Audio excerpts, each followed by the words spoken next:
A lot of this isn't going to make sense to you, and I'm sorry about that. I'm just going to start at the beginning, with the house.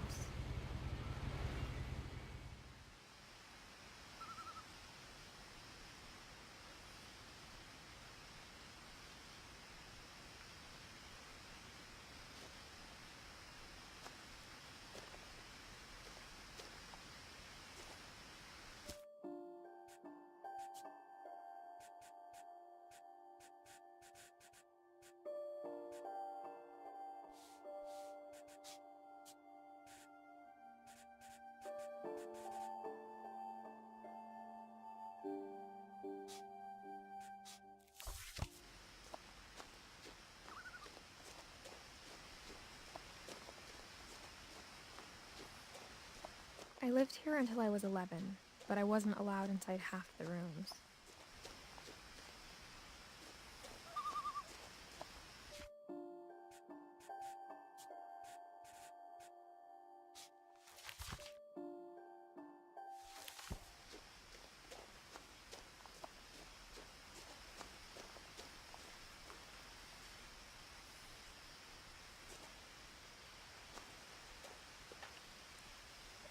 Inside the mailbox were bills from 7 years ago, marked urgent, open immediately.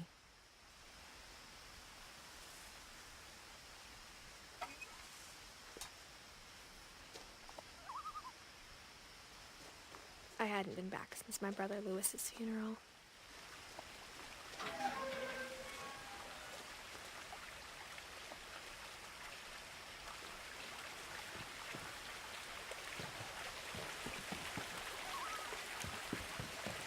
In her will, my mother left me a key, but didn't tell me what it unlocked.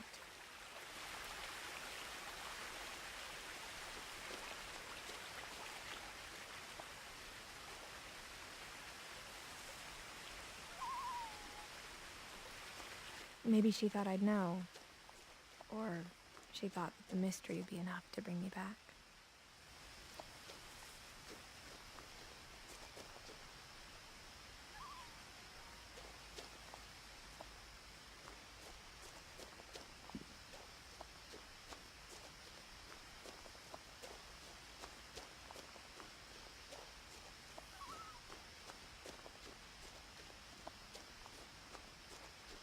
No one had driven this way in a long time, but I saw a few hoof prints.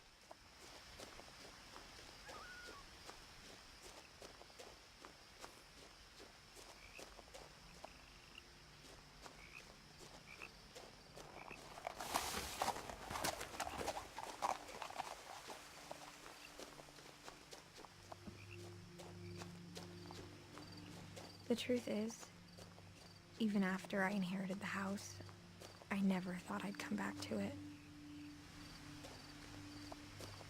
But now I had questions about my family that only the house knew the answers to.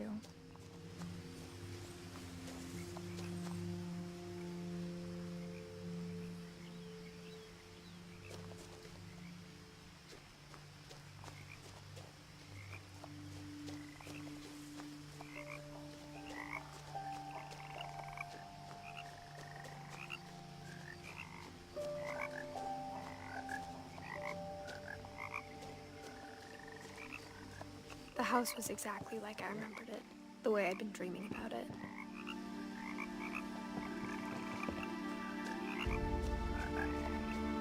I asked Edie once about the dragon in the pond. She said it had killed her husband. I was 6. It seemed like an odd joke to me even then.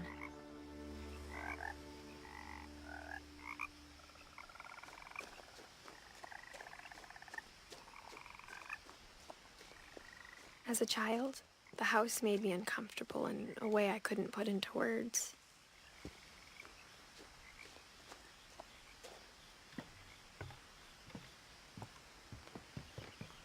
Now, as a 17-year-old, I knew exactly what those words were. I was afraid of the house.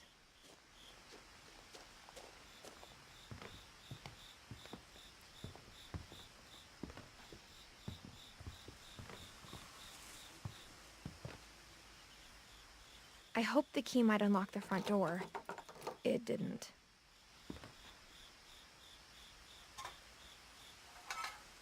Looking in, I felt like the house itself had been waiting for me.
Crawling through the doggy door used to be a lot easier when I was 11.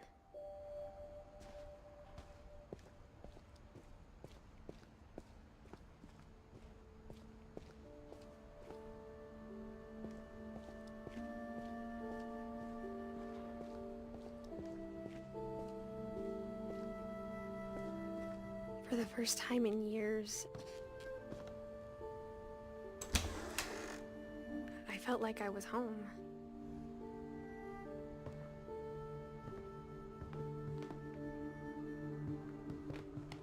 But instead of a family, there were just memories of one.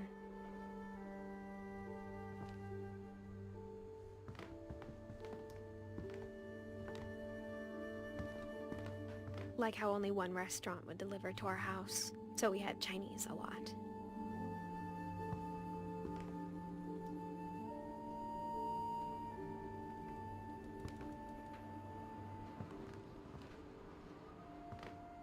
Or how after Louis started working at the cannery, we all got sick of eating salmon.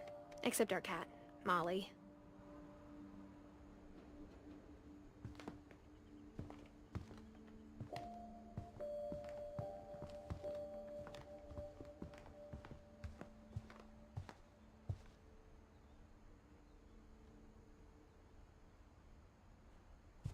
The table was still a wreck from the night we left.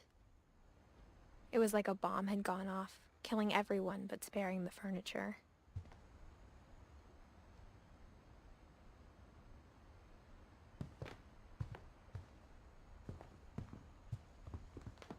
My mom was the only one of us who could imagine Great-Grandma Edie living in a nursing home.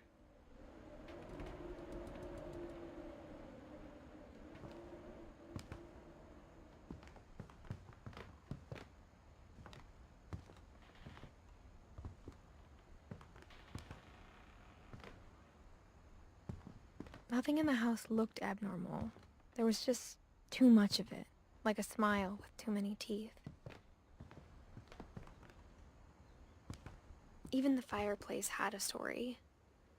Edie told me the bricks came from the original house, after it sank.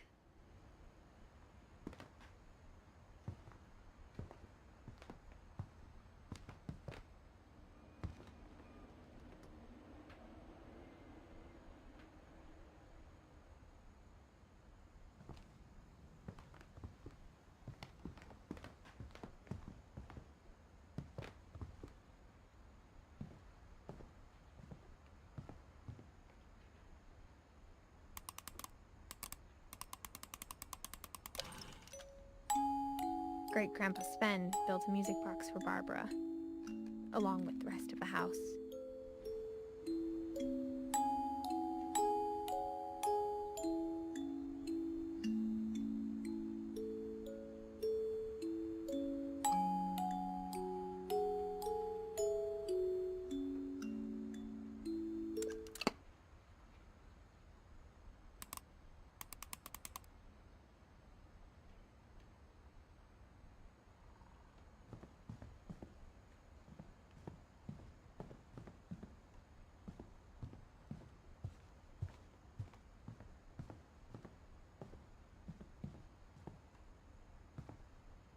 My mom wasn't much of an optimist, but she never stopped believing that my brother Milton was alive.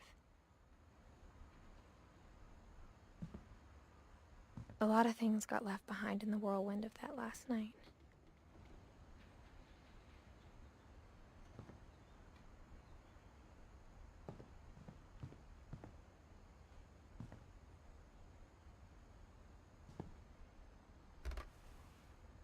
Edie told me once that every Finch who ever lived is buried somewhere in the library.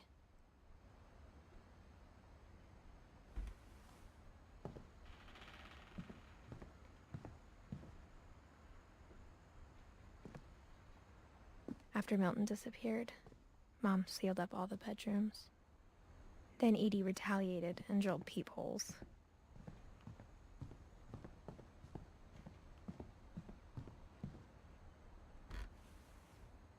Molly always seemed like a girl I could imagine being friends with, if she hadn't died in 1947.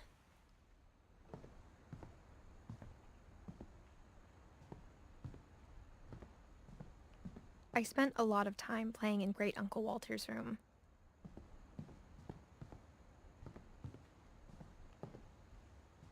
I think my mom sometimes regretted not sealing it up. Lewis told me there were secret passages, but I never believed him.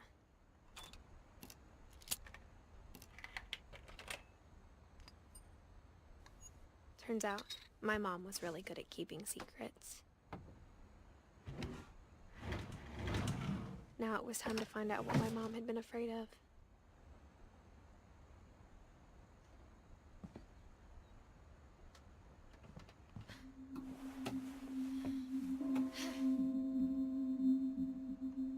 Reading this, maybe it sounds like I had a plan.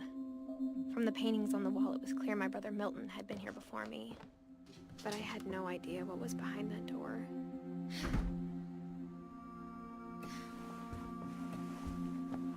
Just like I had no idea where all this was gonna lead.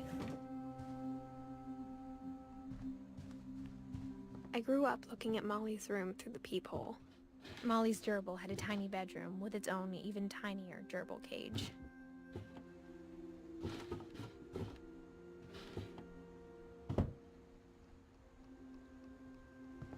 Being inside for the first time, I felt like I'd stepped behind a painting.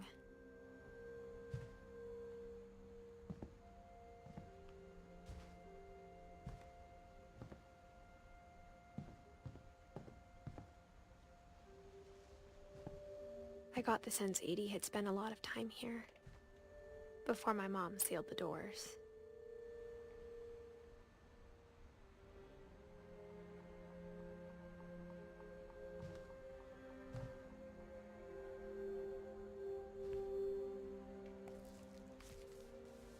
December 13th, 1947. Dear Diary, I'll be gone soon, but I wanted to tell somebody about what's gonna happen. It started when Mom sent me to bed without dinner. I woke up and I was starving, so I looked around for something to eat. The gerbil food was dry, but I didn't mind it.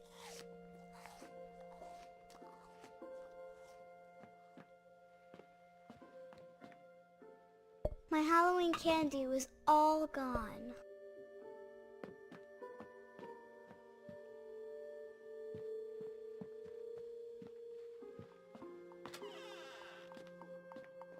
I kept eating and eating.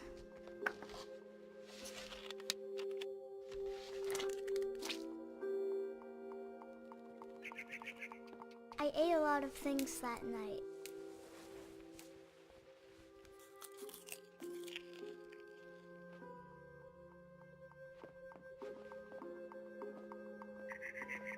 Then I heard chirping outside my window. It was a barn swallow going back to her nest. I reached out for her.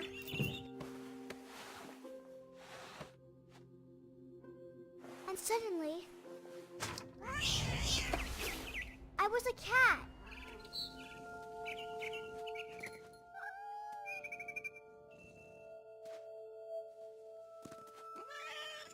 I tried to be quiet, but the bird was really scared.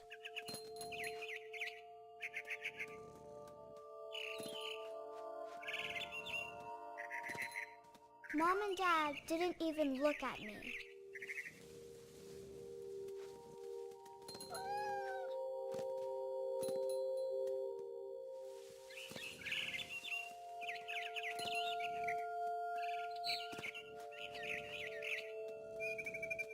I jumped and I almost got her.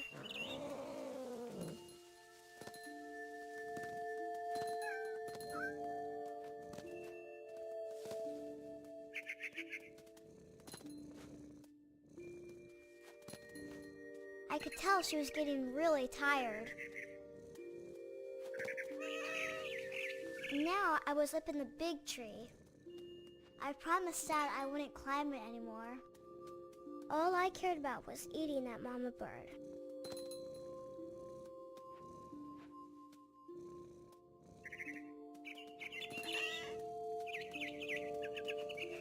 I gobbled her up.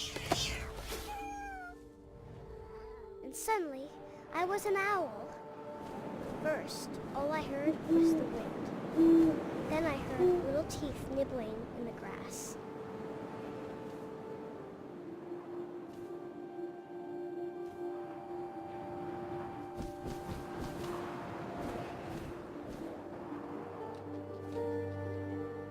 Rabbits.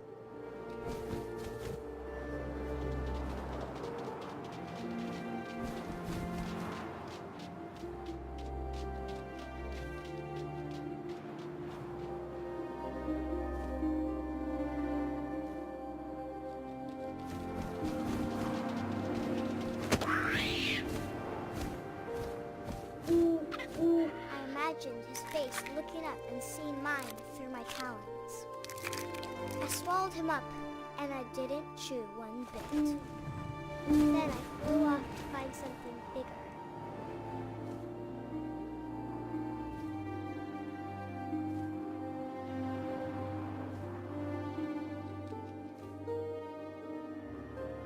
A mama rabbit.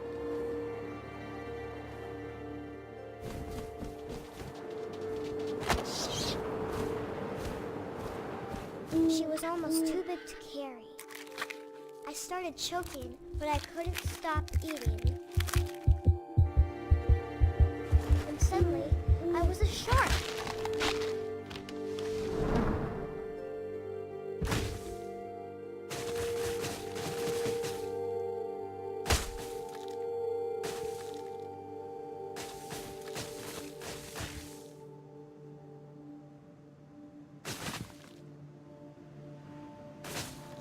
I rolled off a cliff and into the ocean. Now, I was hungrier than ever.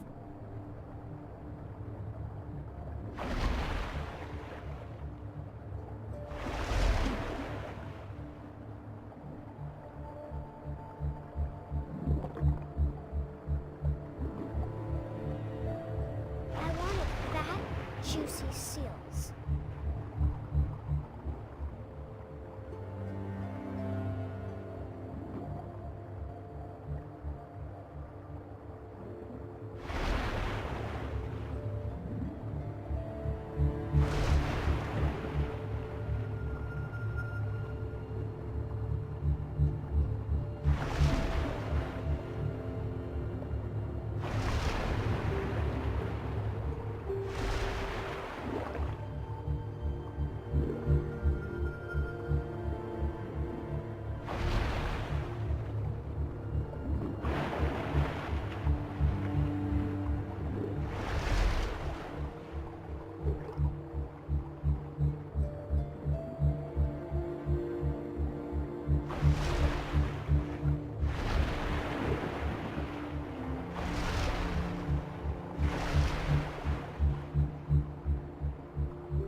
Tasted really good.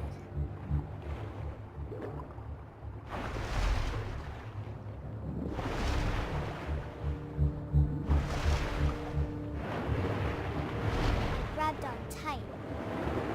And I was so hungry, I jumped out of the water.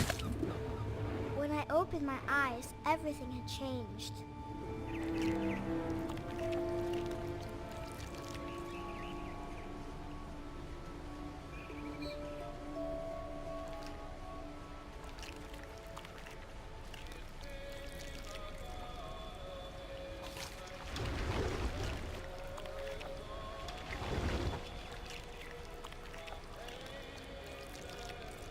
Now I was a monster, and I smelled people everywhere.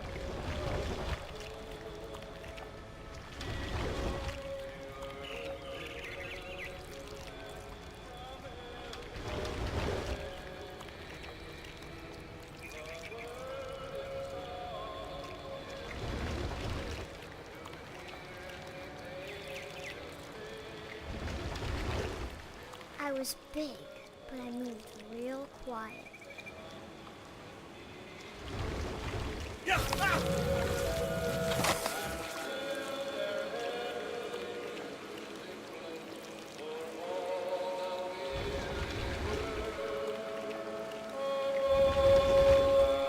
I wanted to stop, but also I didn't.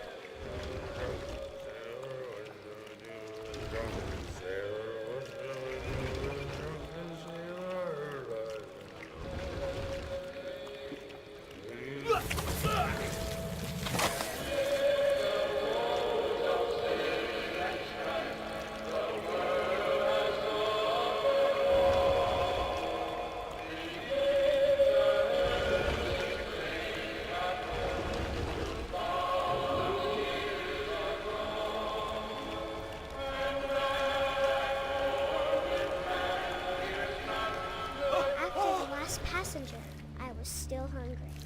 And across the water, I smelled something new. Something I had to have, so I swam towards it.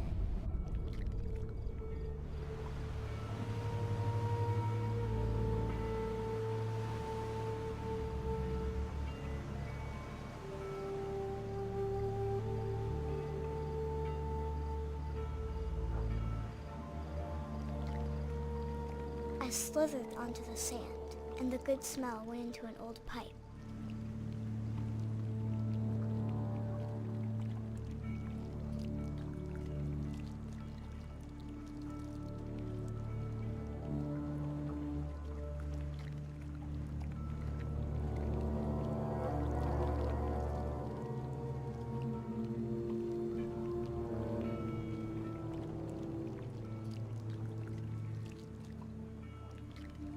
I got closer and closer.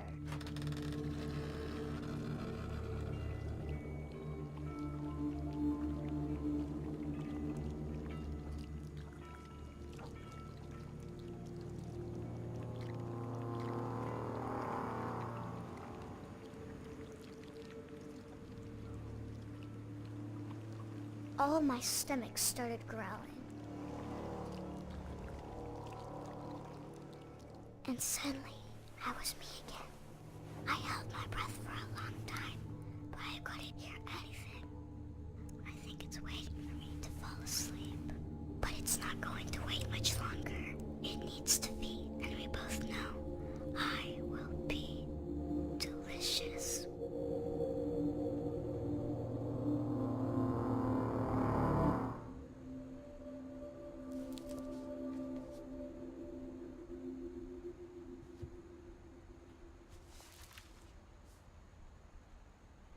I'm not sure if I believed all of that, but I'm sure Edie would have.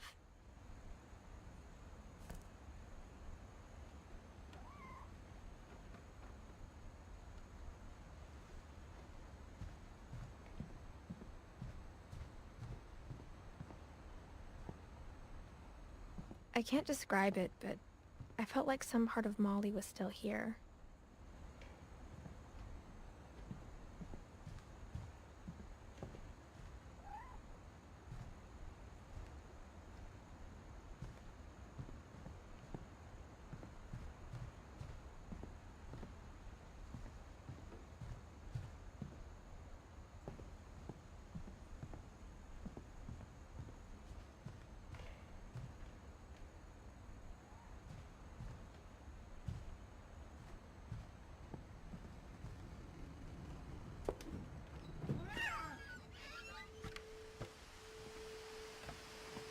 This will be obvious later, but my mom never told me any of these stories.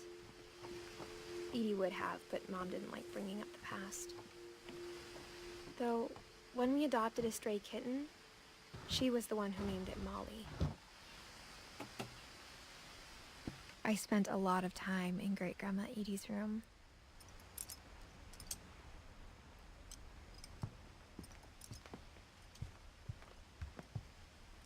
We got along, and it was a good place to hide from my mom.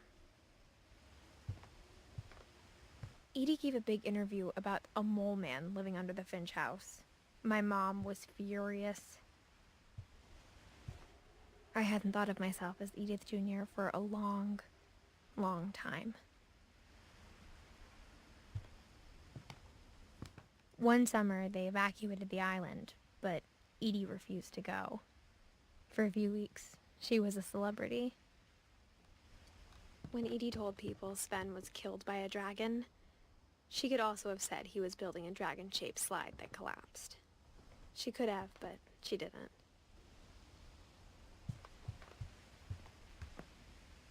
Louis died a week before we left, but Edie had already started to memorialize him.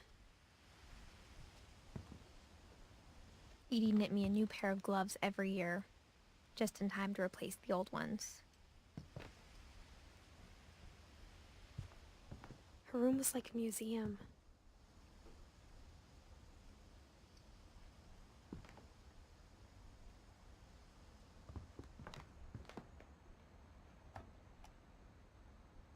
For 500 years, the Finches have been famous throughout Norway for their fortune and misfortune. Odin Finch buries the latest victims of the family curse, his wife Ingeborg and their newborn son, Johan. On January 7th, 1937, he set sail with his family and his house, hoping to leave the curse behind. But 40-foot waves off the coast of Washington send the house and Odin to the bottom of the sea. Odin's daughter Edie, with husband Sven and baby Molly, step ashore on their new home, Orcas Island. Odin Finch is the first to be buried in the new family cemetery. His daughter Edie is already dreaming of a new Finch house.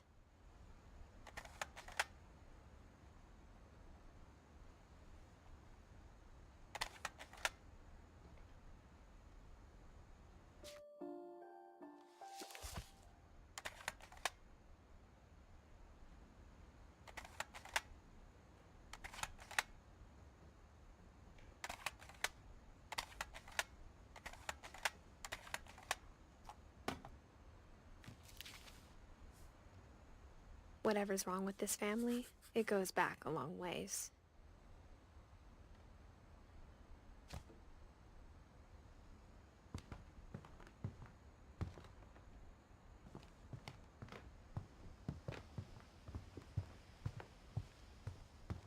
even in her 90s.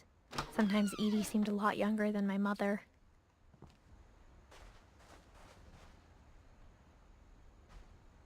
The only trace Grandpa Sam's first wife Kay left on the house was the pink bathroom. It was a pretty big trace.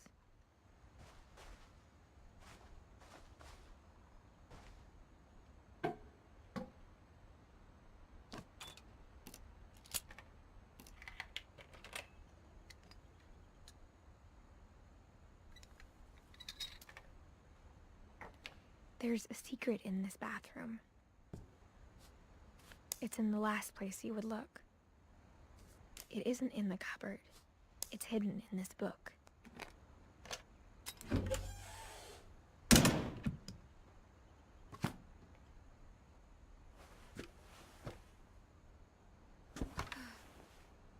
Sven gave Sam an old camera he'd refurbished.